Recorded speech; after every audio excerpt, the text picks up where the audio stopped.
البدع والأهواء، أهل البدع العقائدية وأهل البدع السياسية. نقول بيننا وبينكم السلف، بيننا وبينكم الكتب، كان فيقول البدع بيننا وبينكم.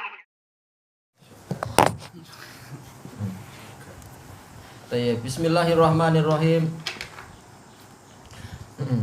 Qala Al-Imam An-Nawawi rahimahullahu taala wa an Ibni Abbas radhiyallahu anhuma, dari Ibnu Abbas radhiyallahu anhuma, fi qissati Barirah, tentang kisah Barirah wa zaujiha, dan suaminya.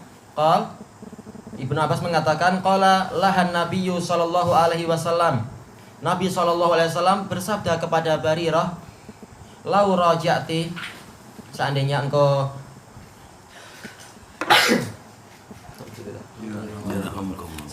mau merujuk dia.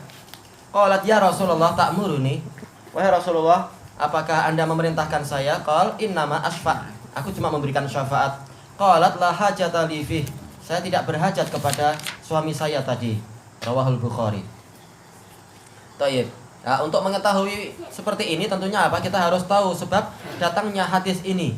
Kalau sekitar dohirnya, nanti kita akan pening. Kalau sudah nggak hajat sama suaminya, cerai aja suaminya tuh. Wah, ini orang jadi terbalik-balik nanti sudut pandangnya. Tapi apa? Lihat case-nya itu bagaimana sehingga si Barirah memiliki kekuatan sebesar itu terhadap suaminya. Tayyib, ini kisahnya adalah hadis Barirah ini terkenal dengan apa? Kisah yaitu segitiga. Bukan kisah segitiga seperti dalam novel. Maksudnya adalah ada 3 hadis masuk dalam satu hadis secara lengkap. Kisah Barirah itu. Yang pertama adalah kisah apa itu? Syarat yang tidak ada di dalam kitabullah. Kenapa? Barirah ini semula dia adalah hamba sahaya dari sebuah keluarga. Kemudian keluarga ini menikahkan Barirah dengan hamba sahaya yang lain yang namanya Mughis. Jadi Mughis ini adalah apa? Hamba sahaya. Sesama hamba sahaya. Tayyib, kemudian apa? Barirah dia melakukan mukatabah, dia ingin membeli dirinya sendiri, dia ingin merdeka. Maka apa? Maka dia meminta kepada tuannya itu untuk apa? Menetapkan harga, nanti dia ingin membeli dirinya sendiri. Maka kemudian apa? Tuannya itu mengatakan apa? Kamu boleh merdeka, tetapi walaknya untuk kami. Engkau beli dirimu atau orang lain membeli dirimu, tapi walaknya untuk kami. Nah, ini ada dalam pembahasan apa? Pembahasan faraid. Yaitu kalau nanti Barirah meninggal, maka bekas tuannya tadi, mantan tuannya itu yang akan mewarisi harta dia. Baik. Maka kemudian apa? Barirah menyampaikan itu kepada Aisyah radhiyallahu anha, bahwasanya apa? Saya ingin membeli diri sendiri, fa'ainnini, maka bantulah saya. Dan ini boleh, namanya apa itu? Orang yang dia itu firriqab, dia berhak mendapatkan zakat. Maka dia boleh minta bantuan zakat dan seterusnya. Maka Aisyah mengatakan, kalau engkau mau saya beli langsung engkau seketika juga. Aisyah punya uang banyak waktu itu. Tetapi apa? Walaknya untuk saya. Maka Barirah menceritakan itu kepada tuannya. Tuannya mengatakan enggak, walaknya untuk kami. Maka kemudian apa? Diceritakan ke Aisyah. Aisyah menyampaikan kepada Rasulullah, mana yang betul ini? Walak itu untuk yang menjual atau untuk yang membeli? Maka Rasulullah SAW mengatakan, beli dia dan walaknya untuk kamu. Karena walak itu li'annal walak liman a'taq. Walak itu adalah untuk orang yang membeli, yang membebaskan. Walak yaitu hak kewalian.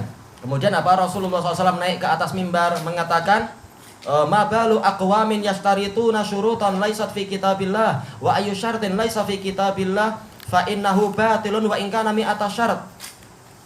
Yaitu kenapa ada beberapa kelompok orang yang mereka membuat syarat-syarat yang tidak ada dalam kitabullah.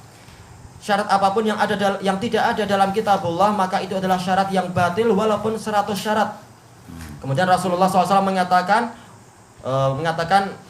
ujung-ujungnya akhirnya adalah bahwa wa syartullahi ahaq, dan syarat yang datang di dalam kitabullah itu yang lebih berhak untuk ditunaikan. Wa innamal wala'u liman a'taq, dan wala itu, kewalian itu hanyalah untuk orang yang membebaskannya. Maka apa? Aisyah langsung membeli, kemudian Aisyah memerdekakan. Maka apa? Wanita ini jadi merdeka. Tapi apa? Dia adalah apa? Ada hubungan kewarisan dengan Aisyah. Aisyah nanti yang mewarisi dia kalau dia meninggal duluan. Hartanya. Iya, hartanya semacam itu. Tapi dia merdeka. Tayyib, ini poin yang pertama dari 3 poin hadis. Hadisnya panjang, masalah Barirah ini kisahnya. Taib. Kemudian apa? Setelah itu mulai para sahabat memberikan hadiah kepada Barirah untuk menghibur, karena apa, selama ini jadi hamba sahaya, sekarang jadi orang merdeka, nggak punya uang. Banyak sahabat yang ngasih sedekah ini dan itu. Kemudian apa? Sebagian sedekah itu berupa daging. Kemudian Barirah memberikan hadiah kepada Aisyah. Kemudian Aisyah menyampaikan pada Rasulullah, ini adalah apa? Hadhihi tusiddiqa ala Barirah. Ini adalah daging yang disedekahkan kepada Barirah. Tapi kemudian Barirah menghadiahkan kepada kami. Maka Rasulullah mengatakan bahwa kemari kita akan memakannya karena dia telah mencapai kehalalannya. Walaupun apa, Rasulullah tidak halal memakan sedekah, tapi sekarang apa, transaksinya lain. Yaitu sahabat memberikan ke Barirah itu sedekah, sudah jadi hak Barirah. Kemudian Barirah memberikan ke keluarga Rasulullah dengan niat hadiah. Nah, ini juga apa? Ini jadi satu pembahasan khusus dalam fikih. Masalah apa itu? Sesuatu yang hukum awalnya demikian, dia boleh berubah hukumnya. Tergantung apa transaksinya itu. Makanya pendapat yang paling kuat dan ini dirajihkan oleh Syekh Ibnu Utsaimin adalah apa? Yaitu transaksi-transaksi riba yang dilakukan oleh orang-orang di bank dan semacam itu, kalau setelah itu dia punya uang dan uangnya itu digunakan untuk jual beli dengan di kedai kita atau kedai siapa, itu adalah halal. Kenapa? Karena uang tadi kita dapatkan melalui apa, cara yang halal, yaitu jual beli. Yang haram adalah transaksi pertama antara dia dengan nasabah dia. Maka tidak masalah untuk apa kita jual beli dengan orang-orang yang di bank itu. Demikian pula untuk menerima hadiah dia, karena akadnya sudah akad sahih. Maka dikatakan oleh Ibnu Mas'ud radhiyallahu anhu ketika ditanya masalah pemberian-pemberian dari orang yang makanannya yang barangnya barang haram itu, beliau mengatakan laka ghunmuh wa alaihi ghurmuh, yaitu engkau mendapatkan keuntungan sementara tuntutannya dia yang mendapatkan. Dia yang dosa, itu urusan dia. Tapi masalah kita diberi dari uang dia itu halal. Tayyib. Hanya saja ini pembahasannya panjang. Kecuali kalau kita tahu betul ini barangnya, betul-betul kita tahu. Yaitu apa, dia mencuri motor, motornya diberikan ke kita, kita tahu ini motor curian, nggak boleh. Ini harta muslimin, sudah jelas. Tapi kalau uang nggak jelas, ini uang yang mana dan sebagainya, itu tidak masalah. Tapi kalau kita tahu ini motor orang, ya harus dikembalikan. Nah, kita dapat pahala. Tayyib. Itu case yang kedua. Kemudian case yang ketiga adalah yang sekarang ini, antara apa, Barirah dengan si Mughis. Yaitu apa hukum seseorang wanita yang telah dimerdekakan sementara suaminya itu belum merdeka. Maka dia punya dua pilihan. Boleh dia melanjutkan pernikahan dengan suaminya itu, dan boleh juga dia itu terpisah dengan suaminya, karena sekarang tidak lagi sekufuk. Sementara kufuk yang terpandang adalah apa? Yaitu agama, dan yang kedua adalah masalah kemerdekaan. Kalau wanita itu merdeka sementara suaminya itu masih hamba, ini tidak sekufuk. Dan nanti akan banyak kesulitan. Suaminya punya tanggung jawab besar sebagai hamba terhadap orang lain. Sulit dia nanti untuk bebas untuk membantu istrinya dan sebagainya. Maka sang istri boleh untuk sabar memilih tetap bersama suaminya, dan boleh juga dia memilih cerai dan mencari yang lain. Tayyib. Kemudian suaminya ini si Mughis, dia sangat cinta kepada sang istri. Memang Barirah ini sangat cantik. Bahkan kemanapun Barirah pergi, sang suaminya itu dengan menangis mengejar dari belakang. Tapi tak berani memegang karena dia sudah bukan tingkatannya lagi sudah. Ini masih hamba. Kasihan. Maka kemudian kemudian Rasulullah SAW setelah mengetahui kisah tersebut, Rasulullah berkata pada Barirah, lau raja'ti, seandainya engkau mau merujuk dia. Ini adalah lau, yaitu adalah lil ard, yaitu tawaran. Maka Barirah menanya dulu sebelum memberikan keputusan. Ini menunjukkan faedah itu? Yang pertama adalah disyariatkannya syafaat yang baik. Kemudian yang kedua adalah yaitu anjuran untuk yaitu hubungan suami istri itu dilanjutkan, jangan diputuskan. Dan ini memang lebih baik, kecuali kalau ada alasan yang syar'i seperti tadi, dia boleh memilih yang lain. Kemudian dari hadis ini juga ada faedah, yaitu sebelum ada keputusan kita minta kejelasan dulu, kita tasabut dulu. Apakah polanya perintah? Karena kalau polanya perintah, maka ini wajib ditaati, perintah dari Rasul.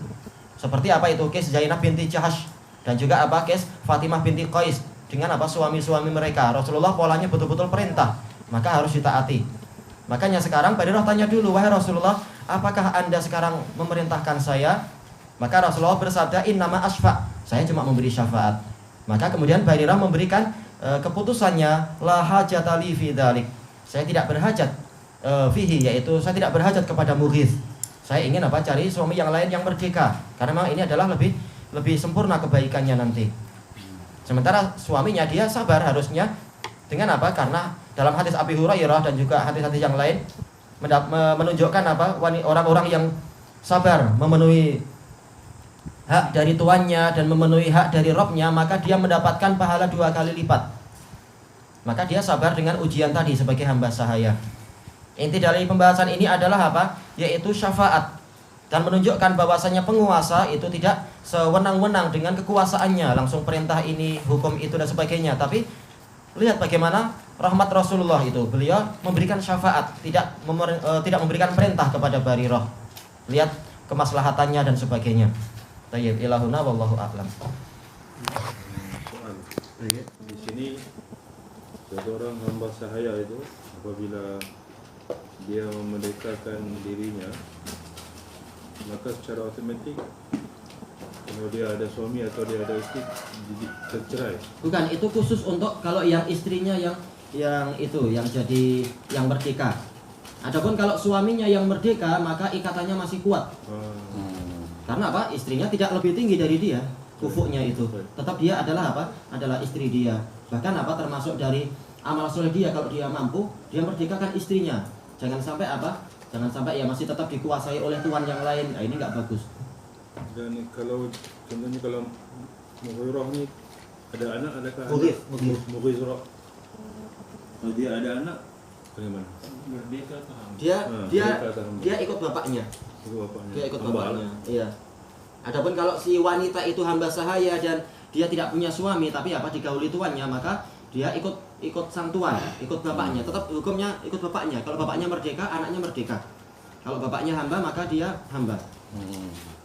Jadi si hamba yang ada suami ini tidak boleh digauli oleh tuannya kan? Tidak boleh. Kalau dia sudah punya suami, tidak boleh dia digauli oleh tuannya. Mungkin sama-sama hamba, tuannya sengaja menikahkan mereka, maka itu adalah kebaikan dari tuannya. Dia berhak memerintahkan apapun tapi tidak menggauli istri tadi, menggauli hamba saya yang sudah menikah. Jazakallah. Allahu a'lam.